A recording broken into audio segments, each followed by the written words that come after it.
দুনিয়ার ব্যাপারে বুঝেন, আরো দেখেন, আরো ভাবেন, একজন একজন করে ভাবেন। দুনিয়া আরো যদি সাজান, খোদার কসম ক্ষণিকের ক্ষণিকের ক্ষণিকের অল্প সময়ের দুনিয়া চমৎকার সাজাইয়াও তৃপ্ত হইতে পারবেন না, তৃপ্ত হইতে পারবেন। এবছর চমৎকার রং দিছেন বিল্ডিংয়ে, 2 বছরের মাথাত বিভিন্ন খান দিয়া চামড়া উঠিয়া এটা আবার যে সেই, ঠিক কিনা বলেন? তা আবার রং দাও। এই সোফা চমৎকার বানাইছিল, ওই যে বার্নিশ নাই, দেখেন এই যে সোফা, এটা এই যে দেখেন, কথা বলেন না, এই সোফা এটার মধ্যে আসেনি বার্নিশ, তো এটা আবার কি করতে হইব? তো লাভ হইল কই? দুনিয়া তো ধোকা, দুনিয়া ধোকা। এই সৌন্দর্যময় চেহারা নারী 30 বছরের ব্যবধানে উনি বুড়ি, আর কেউ ফিররা এদিকে ফিরা সেফ হালায় না। আজ যেই যুবতী, যেই বেহায়া নারী, বেপর্দা মহিলা বাজারে বাজারে ঘুরতো, যৌবন, আরে সেটা তার সম্পদ না, তারটা হইলে তো নিজের হইলে তো সে কখনোই বুড়া হইতো না। আল্লাহ তাআলা বলছে, আমি যখন যৌবন শেষ করে দিলাম, তো এখন আর কোন পুরুষ তার দিকে ফিররা থুতুও বালায় না।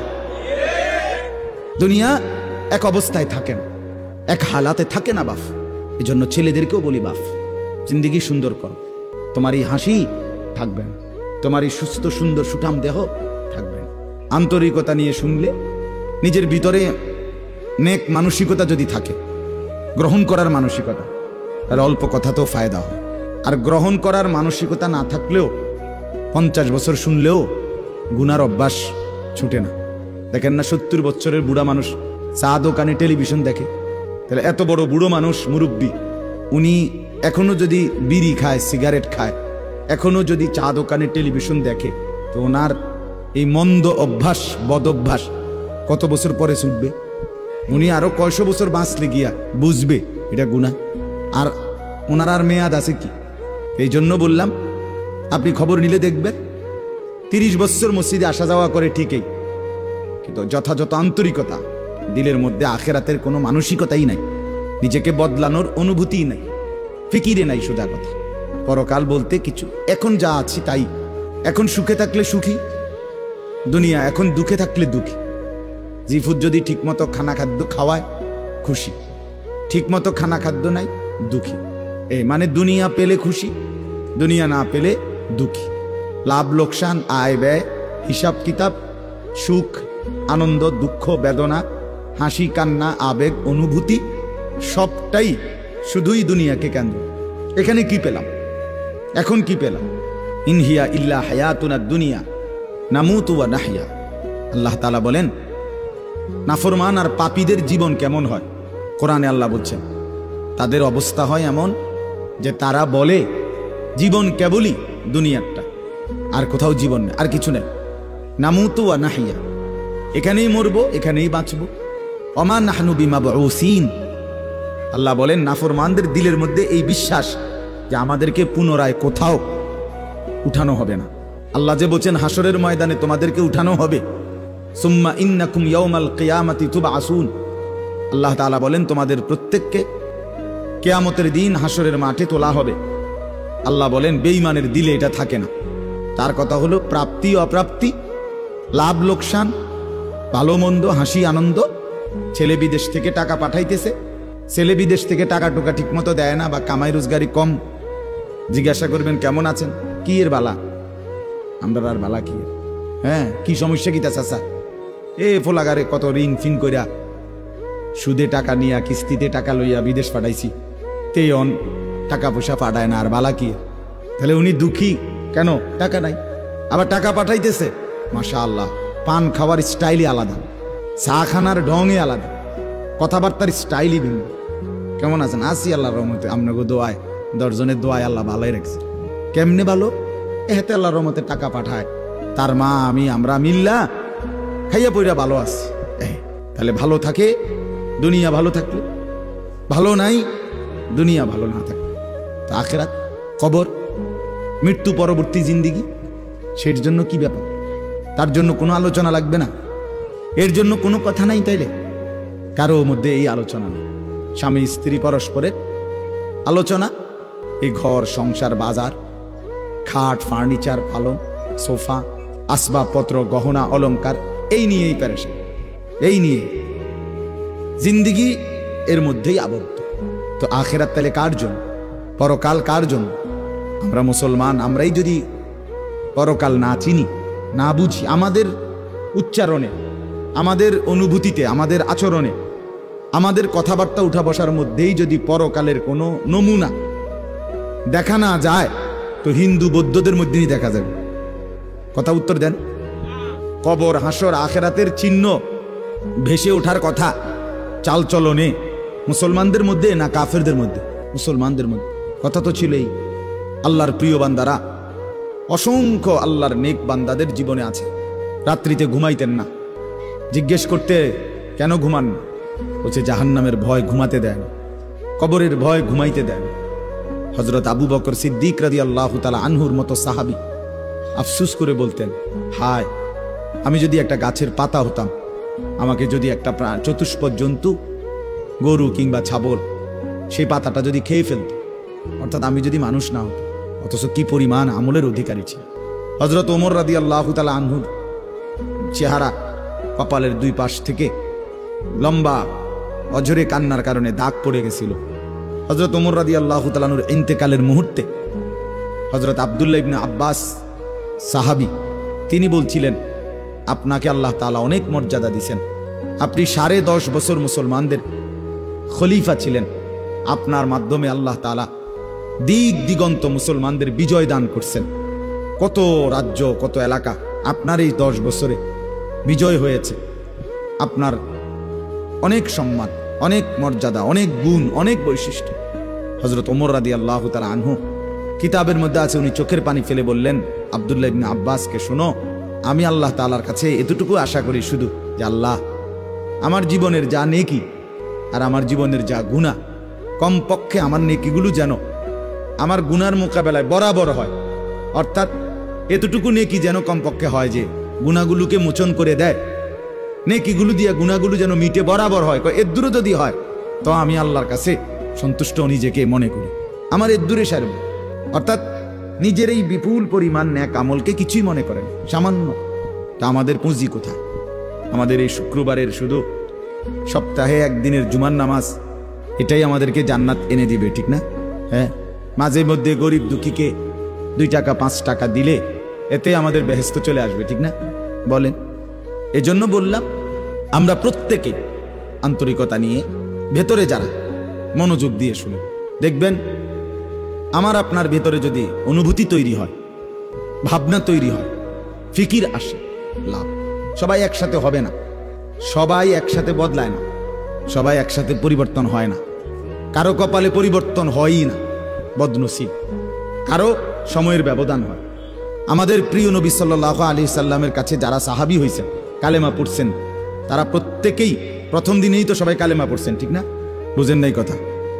যতজন সাহাবী হয়েছে নবীজির, সবাই একদিনেই কালেমা পড়ে ফেলছে নাকি? সময়ের আগ পিছ আছে কিনা বলেন? কেউ প্রথম দিন কালেমা পড়ছে, কেউ 21 বছর পরে কালেমা, কেউ 22 বছর পরে কালেমা পড়ছে। তো যিনি 23 বছরের মাথায় কালেমা পড়ছে তিনিও কামিয়াব, যিনি প্রথম দিন কালেমা পড়ছে তিনিও কামিয়াব, সৌভাগ্যবান। এজন্য বুঝ আসবে, এর মধ্যে আগ পিছ হবে। সবাই একই দিনে জোনায়েদ বাগদাদি হবে না, সবাই একদিনে বাইজিদ বুস্তামি হবে না, সবাই একদিনে রাবেয়া বসরি হবে না, সময়ের ব্যবধান হবে, আগ পিছ হবে। এবং কারো কপালে হেদায়েত জুটবেই না।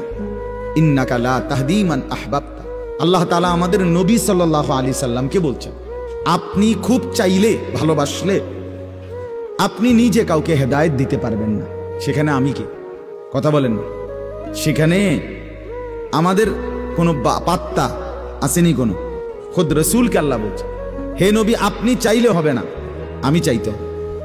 ওয়ালাকিন্নাল্লাহা ইয়াহদি মান ইয়াশা, বরং আমি আল্লাহ যাকে চাই আমি তাকে হেদায়েত দান করি।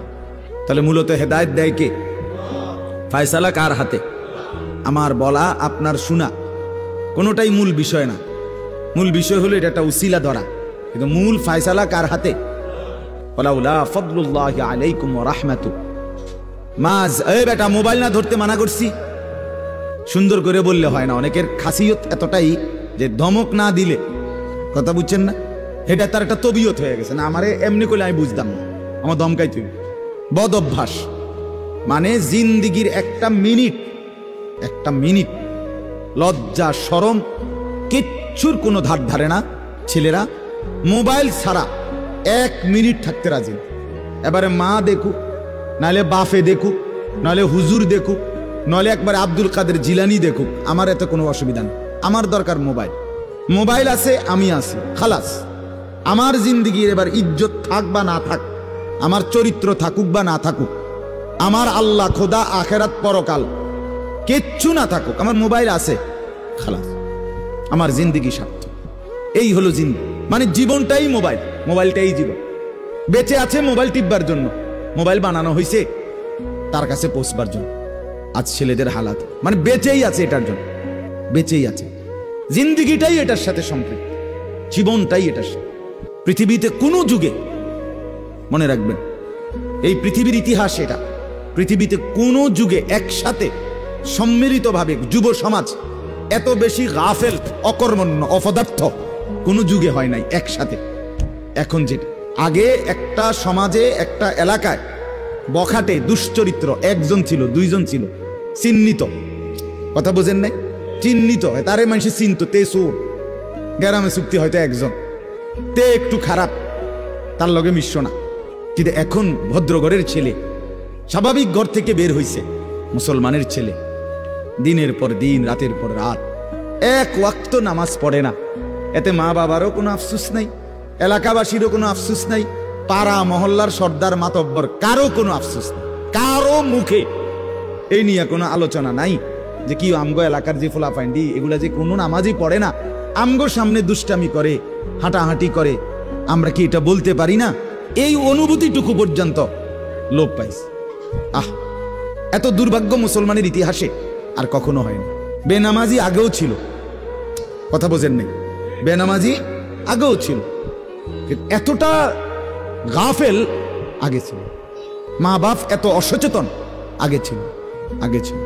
আমার মনে আছে আমরা প্রাইমারি স্কুলে হিন্দু স্যার জমের মতো ভয় পাইতাম, হিন্দু মাস্টার, কিন্তু ভীষণ ভয় করতাম, স্যারে দেখলে মাইরা লেবে, এতটা ছিল একটা সময়। কত, আজ থেকে 500 বছর আগে, ঠিক না? আমার বয়স ধরেন 500 বছর, আমি আদি যুগের মানুষ, এরমনি আমার বয়স 42 বছর রানিং শুরু হয়েছে, 41 শেষ হয়েছে, তাহলে 30 বছর আগের কথা। আমার পড়ালেখার প্রাইমারি ছোটবেলার জীবন 30 বছর আগের কথা না, 30 বছর আগে। তাহলে এই জন্য বললাম জিন্দিগিটা মোবাইলটার উপরে তুলে দিচ্ছে, হাসি কান্না আনন্দ বেদনা, হাসলে কাশলে, পেশাব পায়খানা টয়লেট বাথরুম, হ্যাঁ, হোটেল রেস্তোরাঁ পার্ক, যেখানে যখন যাবে 24 ঘন্টার মেইন কাজ আগে একটা ছবি উঠান, আগে ছবি উঠান, এরপরে বাকি কাজ। আমি সেদিন ওই ফেরিঘাট, ফেরির মধ্যে উঠছি, বুঝছেন, ফেরি পার হমু আর কি, আমার গাড়ি উঠছে, আমি উঠছি, তো দেখলাম যে মোটরসাইকেল দিয়ে এক ছেলে ফেরিতে, মোটরসাইকেলটা নিয়ে উঠছে ফেরিতে, ওইটা মাত্র এক পাশে এটারে ব্রেক করে থুইয়া মানে 1 মিনিট দেরি হয়েছে না, আগে এটার পাশে দাঁড়াইয়া একটা ছবি উঠাইছে, আগে উঠাইয়া চুল টুল ঠিক করে ছবিটা 2-3টা পোস্টে উঠাইয়া এরপরে হেতে চারিদিকে চাইছে যে আগে মানুষ আসেনি আরো, না আমি শুধু ফেরি, মানে তার প্রথম দায়িত্ব কি উঠানো, ছবি উঠা। তাহলে কি পরিমাণ ছাগল মানুষের বাচ্চা পরিণত হইছে, বুঝতেছেন? তুমি মোটরসাইকেলের লগে খাড়াইয়া ফেরির মধ্যে ছবি উঠাইয়া ফেসবুকে দিলা, তোমার এটা কোন ছাগলে দেখবো? এটার মধ্যে দেখার কি আছে? মোটরসাইকেল কি বাপ দাদা 14 গোষ্ঠী কেউ চালাইছে না? কথা বলেন না কেন? তো তুমি এটা কিতা দিয়ে আইলা, কি দেখুন কি আছে এটা? মোটরসাইকেলে কি আশ্চর্য, আর তুমি কি আশ্চর্য? কথা বলে এমন যদি হইতো যে আমি চাঁদের দেশে গিয়ে মাত্র মোটরসাইকেলটা থুইয়া এখন চাঁদের দেশের থেকে একটা কি দিছি, মাশাআল্লাহ ভালো কথা, তো বেড়া চাঁদের দেশে মোটরসাইকেল চালায়, এটা একটা বিশেষ কিছু হইতে পারে। কিন্তু এনতে রোডেতে চালাইয়া গিয়া ফেরি উঠছে, এটার মধ্যে আশ্চর্যের কি আছে? মানে রুচির দুর্ভিক্ষ, রুচিহীনতা, মন মানসিকতা একদম নিচে নেমে গেছে, একদম অনুভূতি বিবেক লোপ পেয়ে গেছে, লোপ পেয়ে, মা বোনদের বেহায়াপনা চূড়ান্ত সীমায় নেমে গেছে। মহিলারা পুরুষ সামনে দোনো পাশে ডানে বামে হাঁটতে উঠতে লড়তে দৌড়তে কোনো লজ্জাবোধ করে না। কি বেড়ার গাত লাগে না বেড়িতের গাত লাগে না অটোর গাত লাগে না সিএনজির গাত, এত সময় নাই। বুড়ি ব্যস্ত, বাজার, মার্কেটিং, দোকান, কেনাকাটা, আফসুসের। মানে এটাই বললাম আর কি, একসাথে সবাই, অধিকাংশ, বেশিরভাগ অধপতন একসাথে মুসলমানের সমাজে 1450 বছরে আর কখনো এতটা ছিল না। অল্প অল্প ছিল, অল্প অল্প, একজন দুইজন বেপর্দা নারী, বেহায়া মহিলা, লজ্জা শরম কম, এরম বেডি ছিল একজন দুইজন, 2 গ্রামে 4 গ্রাম। কিন্তু মা বোনদের এখন বাজার আর মার্কেটিং দেখলে মনে হয় না আপনি জিগাইয়ের খবর লইতে বোঝে আপনি বাইক থাকেন কোন টাইমে, সপ্তাহে কোন দিন আপনি বাড়িতে থাকেন কখন, আপনি টের। আপনি শনিবারও দেখবেন এবড়ি বাজারে, রবিবার, সোমবার, মঙ্গলবার, বুধবার, বৃহস্পতিবার, শুক্রবার, শীত, গরম, রোদ, বৃষ্টি, বান, তুফান, ঘূর্ণিঝড়, টর্নেডো, সাইক্লোন, সিডর, মহামারী, করোনা, আরো যদি কিছু থাকে উনি মার্কেটে যাবে, বাজারে যাবে। আমরা অতিরিক্ত আত্মবিস্মৃত জাতি হিসেবে পরিগণিত হচ্ছি। তো বলতেছি ইনশাআল্লাহ, আমি এই কথাগুলো বললাম, অর্থগুলো আমরা বেফিকির হয়ে গেছি। মুসলমানের সবচেয়ে বড় সম্পদ, এক মুমিনের সবচেয়ে বড় সম্পদ, আল্লাহ নবী সাল্লাল্লাহু আলাইহি সাল্লাম 23 বছরে সাহাবায়ে কেরামের জীবন এবং দিল অন্তরে আখিরাতকে বসায় দিয়েছেন। তারা যেন 24 ঘন্টা রাতে কিংবা দিনে, হাঁটতে কিংবা বসতে, ঘরে কিংবা বাহিরে, আখিরাতকে সামনে নিয়েই জীবনটা সাজাইছেন, জীবনটা সাজাইছেন। কোরআনুল কারীমের শুরুতে আছে সূরা বাকারার মধ্যে আল্লাহ তাআলা বলেন, অবিল আখিরাতি হুম ইউকিনুন, মুত্তাকি বান্দা কারা, কোরআন থেকে হেদায়েত পাবে কারা, কোরআন বুঝবে কারা, আল্লাহর পক্ষ থেকে হেদায়েত পাবে কারা।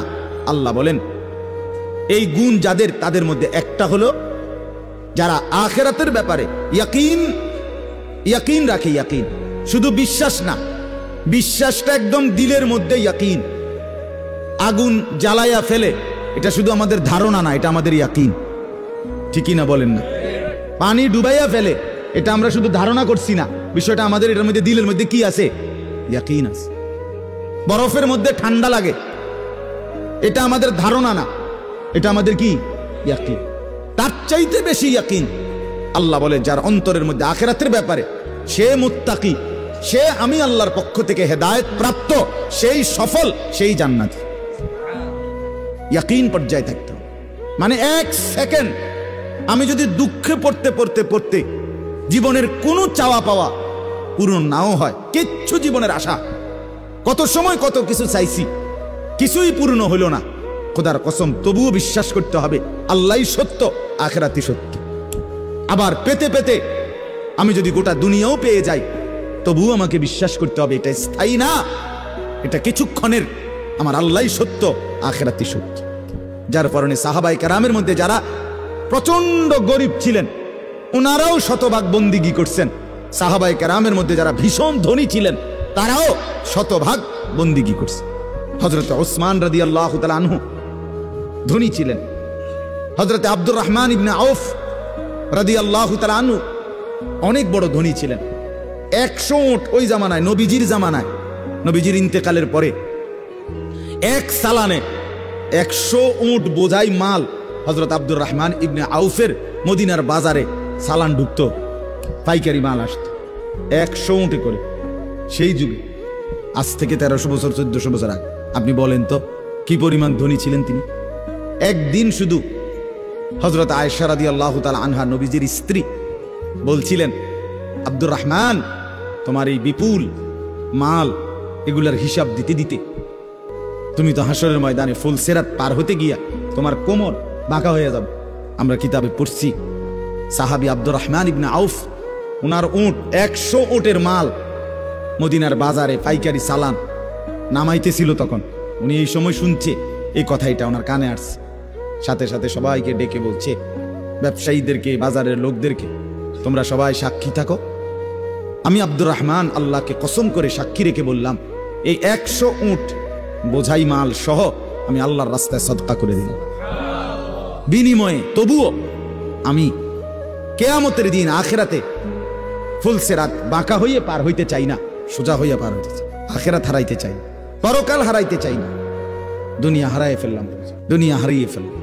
দুনিয়ায় কোনো লস নাই, কারণ দুনিয়া পুরাটাই লস। আলগা লস আবার কি থাকে? কথা বুঝেন নাই আপনি? দুনিয়া পুরাটাই কি লস, আলগা লস কি থাকে? বিশ্বাস করে 500 টাকা জাগাত লস খাইলাম না রে মিয়া, দুনিয়া পুরাটাই লস। সোফা এটা পুরাটাই লস, কারণ এটা কোনো আখরাতে যাবে না। কথা বলেন না কেন? এই দামি বিল্ডিং এটা পুরাটাই লস, এটা যাবে না, এটা যাবে। কিন্তু সেজদা পুরাটাই লাভ। এটা একটা সেজদা দুনিয়াতেও কল্যাণ আনবে, আখরাতেও জান্নাত আনবে। এটা লাভই লাভ, এটা লাভই লাভ। এজন্য সবাইকে বললাম, শুনেন সবাই, কিন্তু সবাই বদলায় না কা, এটা আপনার ভাবার দরকার। আপনি বদলাবেন কিনা সেটা ভাবার দরকার। সবাই লইয়া চিন্তা করলে একসাথে, যে যেদিন আমরার গ্রামের সবাই ভালো হবে, নামাজি হবে, সেদিন থেকে আমিও পড়মু, তাহলে হইতো না। আপনি জীবনও পারতেন না, তাইলে পারতেন না। আপনি আগায় যাইতে হবে আলাদা, অন্যকে ডাকতে হবে আল্লাহর দিকে, কিন্তু নিজেকে বাদ দেওয়া যাবে না। নিজের জীবন গঠন করতেই হবে, নিজের জীবন। আমি আপনাদের সবাইকে বললাম এশার নামাজ পড়েন। এখন সবাই পড়লো না দেখে বুঝি আমি পড়তাম না। কথা বলেন না কেন? সবাই পড়ছে না দেখা আমিও পড়তাম না, এটা কথা? এটা কোনো যুক্তির কথা হইল? উনি কথা বলেন। এই জন্য বললাম এটা গুরুত্বপূর্ণ। আমরা এটা বুঝি কম। আমরা শয়তানে বুঝাই দিছে, ইবলিসে, যে বলবি কি করমু, গ্রামের সবাই এটা কয়, 10-এর এটা মানুষের, এটা এই মানুষের উপরে বলে, সবাই বলছে। সবাই বললে কি হয়েছে? তাই বলে আপনি, সবাই বলছে পানির ঝাঁপ দিতে, এজন্য আপনি পানিতে ঝাঁপ দিবেন। সবাই বলছে আগুনে পড়তে, এজন্য আপনি আগুনে পড়ে যাবেন। কোনো বাস যদি অ্যাক্সিডেন্ট হয়, 50 জন যাত্রীর মধ্যে যদি 49 জনও মারা যায়, আর একজন লোক যদি বুঝে সে বাঁচতে পারবে, বের হইতে পারবে, এই কারণে সে যে না 49 জন মরে গেছে, যেহেতু আমার আর বাচ্চা লাভ কি, আমিও মরে যাই, এটা নিয়ে কই বসে? সে কি একা হলেও বাঁচতে চাইবে না? তাহলে আপনি জাহান্নাম থেকে বাঁচতে চাইবেন না কেন? সেটা কি আগুন না? সেটা কি এক চাইতে বড় বিপদ না? এই জন্য কোরআনুল কারীম আল্লাহ তাআলা বলছেন, প্রথমে সবার কথা বলার আগে বাই সিরিয়াল নবীজিকে, ইমানদারদেরকে সবার কথা বলছে, কিন্তু সবার আগে বলছে কু আনফুসাকুম। আগে এটা বলে নিছে, আগে নিজেকে বাঁচাও, এরপর ও আহলিকুম, পরিবারকে বাঁচাও, এরপর লিতুনদিরা আহলাল কুরা, লিতুনদিরা উম্মাল কুরা ওমান হাওলাহা, নিজ এলাকা এবং তার আশপাশের মানুষকে বাঁচাও, এরপরে বাঁচাও। তাহলে এটা পরে, ধীরে ধীরে। আগে নিজেকে বাঁচাও, এরপর পরিবারকে বাঁচাও। ওয়া আনদির আশিরাতাকাল আকরাবিন, এরপর আত্মীয় স্বজনদেরকে বাঁচাও, এরপর মহল্লাবাসীকে বাঁচাও, এরপর গোটা পৃথিবীবাসীকে বাঁচাও। ধীরে ধীরে আগাও, ঠিক আছে? সেগুলোর মধ্যে কম বেশ হইতে পারে, কিন্তু নিজের ব্যাপারে এক বিন্দু ছাড় দিও না, নিজের ব্যাপারে কোনো কমতি করো না। এটা আল্লাহর চাই। ইয়া আইয়ুহাল্লাযীনা আমানু আলাইকুম আনফুসাকুম, রব্বুল আলামিন বলেন, হে ঈমানদারগণ, আলাইকুম আনফুসাকুম, তোমরা প্রত্যেকেই তোমাদের নিজেদেরকে আঁকড়িয়ে ধরো। আলাইকুম আনফুসাকুম, নিজেকে মজবুত করে ধরো। লা ইয়াদুররুকুম মান দাল্লা ইযা ইহতাদাইতুম, আল্লাহ তাআলা বলেন যে যদি তুমি তোমাকে নিজেকে মজবুত করো, সাজিয়ে তোলো, গড়ে তোলো, আল্লাহ তাআলা বলেন এবার যদি গোটা পৃথিবী গুমরাহ হয়, খোদার কসম আল্লাহ বলেন তোমাকে আর কেউ পথভ্রষ্ট করতে পারবে না, পথভ্রষ্ট করতে পারবে। হযরত বাইজিদ বুস্তামি রাহমাতুল্লাহর জীবনীতে আমরা পড়ছি, উনি বলছেন আল্লাহ তাআলার মহব্বত আর মারেফাতের সাধনা করতে করতে আমার দিলের অবস্থা আলহামদুলিল্লাহ এক সময় এমন হয়েছে যে রাস্তার নারী আর রাস্তার দেওয়াল দুইটার মধ্যে আমার কাছে আলাদা কোনো পার্থক্য মনে হইতো না। আমাদের পাকিস্তানের বিশ্ববিখ্যাত দাঈ, দাওয়াত ও তাবলীগের মুরব্বী হযরত মাওলানা তারেক জামিল সাহেব দামাত বারাকাতুহুম বলেন, দীর্ঘ 25 বছর টানা পৃথিবীর কত দেশের আমি ঘুরছি, উনি সারা বিশ্ব ঘুরে বয়ান করেন যে এই 25 বছরের ভিতরে আমি আল্লাহকে সাক্ষী রেখে বলতে পারি, একবারের জন্য আমার চোখ কোনো ভিন নারীর দিকে ইচ্ছা করে আমি তুলিনি।